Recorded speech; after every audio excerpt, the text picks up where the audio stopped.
L'orgueil consiste à se croire supérieur aux autres. Il se glisse dans chacun des replis de notre vie. Cela commence très jeune.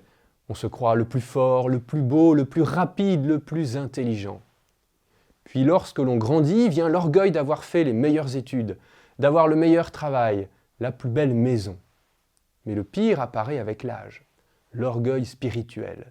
C'est-à-dire penser détenir les vérités sur Dieu, se croire le plus humble, le plus vertueux, le plus sage. Bref, l'orgueil vient corrompre même nos désirs de sainteté. Face à ce serpent insaisissable, nous pourrions désespérer de devenir humbles. L'humilité, une mission impossible ? Jésus, invité chez un chef religieux, nous donne, non sans humour, 2 petites paraboles pour nous guider sur ce chemin de l'humilité. Leur enseignement le plus profond se trouve peut-être dans ce qu'elles ne disent pas. Dans la première parabole, Jésus ne dit pas ce qui arrive si je prends la dernière place lors d'un repas de noces et que personne ne vient me chercher pour me donner une place plus élevée. Dans ce cas, je resterai à cette place, assis avec les invités moins considérés, et si le vin des noces ne manque pas, sans doute vais-je malgré tout rire, m'amuser et passer une excellente soirée en leur compagnie.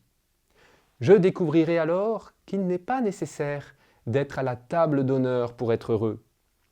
Peut-être est-ce là l'un des secrets de l'humilité. Découvrir que le bonheur n'est pas dans les places d'honneur, mais dans les joies simples et souvent cachées. Dans la deuxième parabole, Jésus ne dit pas comment se passe le repas où les invités sont des pauvres, des estropiés, des boiteux et des aveugles. Sans doute, ces personnes manifestent leur reconnaissance d'être invitées.